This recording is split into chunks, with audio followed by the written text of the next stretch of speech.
नमस्ते निगम साहब, लगाइए कोई तिकड़म। नमस्ते सिद्धू जी। नमस्कार हजूर। नमस्ते शेखर जी। नमस्ते। हाय ऋतिक। ये हाय और नमस्कार की यार समझ नहीं आई बात। ये कभी कभी बच्चों से सीखने को मिलता है कुछ। मेरे एक दोस्त हैं चंगा साहब, एक दिन चाइनीज रेस्टोरेंट में पहुंच गए। वेटर आया, बोला साहब क्या खाएंगे? ओ छोले भटूरे खाऊंगा यार।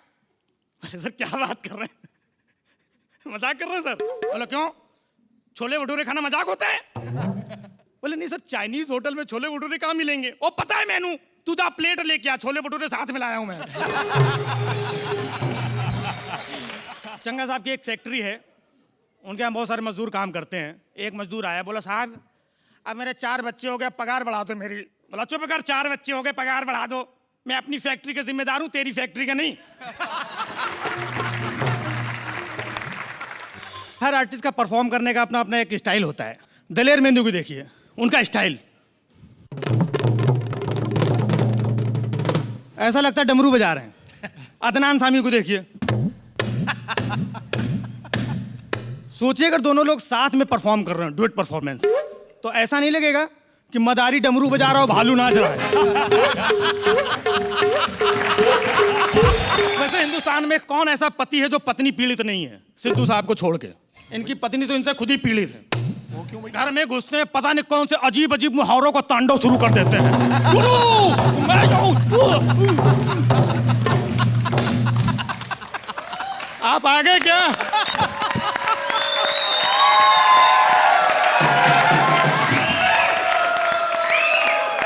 पूरे मोहल्ले को मालूम पड़ जाता है सिद्धू साहब घर पे आ गए हैं।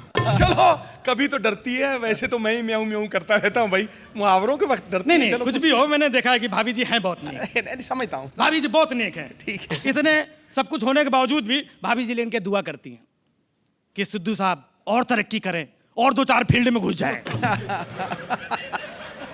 बेटा ऋतिक जी, सिद्धू साहब है हमारे, इनकी नजर बड़ी पारखी है। पहली नजर में ही ताड़ जाते हैं कौन कलाकार कैसा है। माइक लेके आता है, रखता है, माइक वाइक सेट कर रहा है, तुरंत जान जाते हैं। ओ गुरु, तुम्हारे अंदर वो बात है गुरु, जिस तरीके से पूत के पांव पालने में गुरु, और जिस तरीके से हीरा मोती रात दिन है, उस तरह गुरु कमाल है गुरु, छा जाएगा गुरु।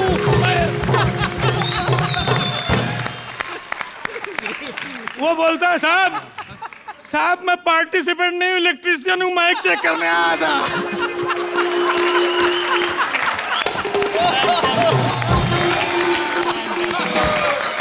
सुबह की नाश्ते की टेबल पे बैठा हूँ, बच्चा अंडे लेके आ गया। मैंने कहा बेटा ये क्या है? कहने लगे पापा ये अंडे अम्मी ने दिए। मैंने कहा बेटा तुम्हारी माँ भी अजीब चीज है, सुबह नाश्ते की टेबल पे अंडा देती है, रात को सोते में दूध दे देती है।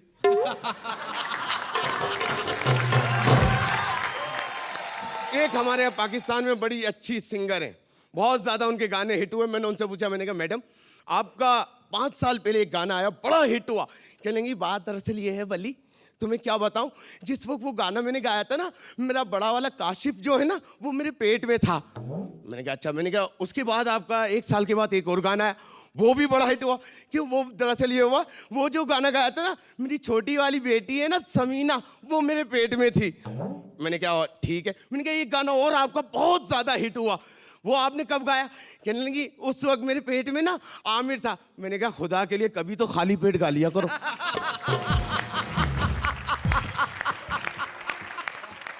परिजात खड़ी थी, मैंने कहा आप बड़ी खूबसूरत हैं, इसका राज क्या है? कहने लगी कुदरत का कमाल है। मुझसे पूछने लगी आप बड़े बदसूरत हैं, इसका क्या राज है? मैंने कहा अब्बा की लापरवाही।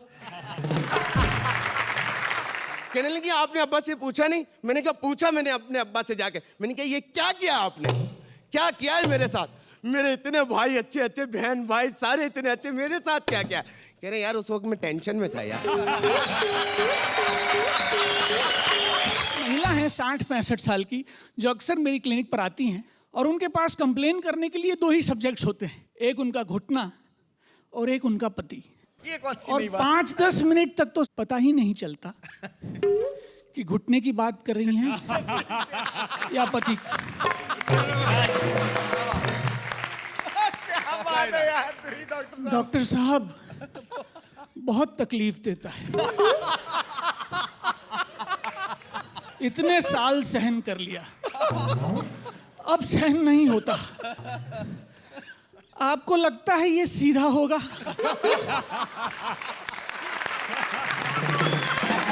मैं तो कहती हूं कि अब इसे बदल ही डालो। मुझे तो अगर कोई प्रेम कहानी अच्छी लगी हो तो वो सुजैन और ऋतिक की। स्टोरी क्या थी कि mister and miss meet and kiss, more kisses mister and Mrs. ये इनकी स्टोरी थी। और आजकल की प्रेम कहानी कितनी ब्रीफ होती है। ब्रीफ में भी होती है।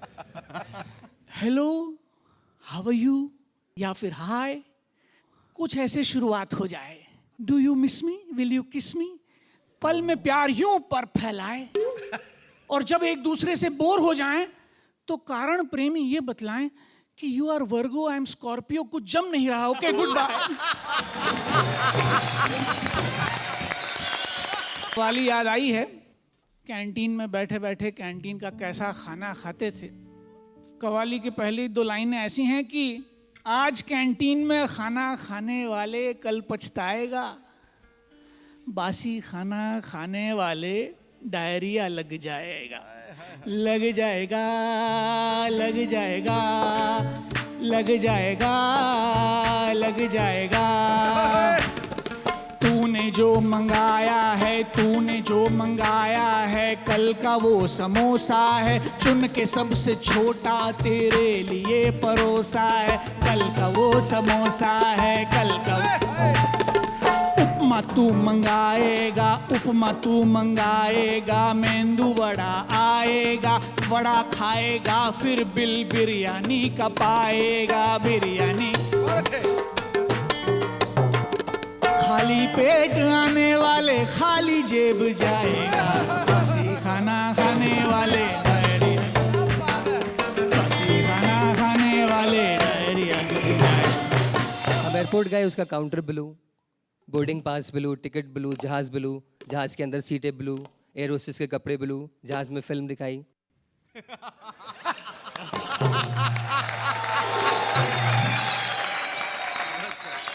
मेरी मुलाकात मलिका से हो गई और मलिका भारत की सबसे शर्मीली हीरोइन है। मैंने उनकी 3 फिल्में देखी हैं। मजाले जो मुंह दिखाया हो।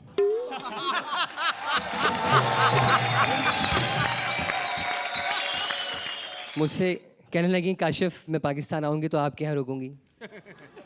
मैंने कहा अगर आप रुकेंगी तो फिर मैं नहीं रुकूंगा। मुझसे बोली काशिफ तो मुझे जहाज़ तक छोड़ दोगे? मैंने कहा छोड़ूंगा तो नहीं।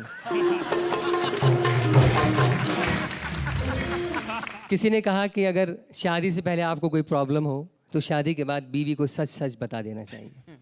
तो मेरे एक दोस्त को प्रॉब्लम थी, उन्होंने उसको बीवी को सच बताया। बेगम मैं दरअसल शादी से पहले एक साइकेट्रिस्ट के पास जाता रहा हूँ।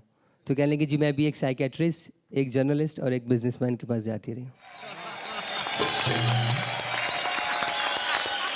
हमारे यहाँ इंडिया पाकिस्तान में जब लड़का जवान होता है तो एक ख्वाब देखता है।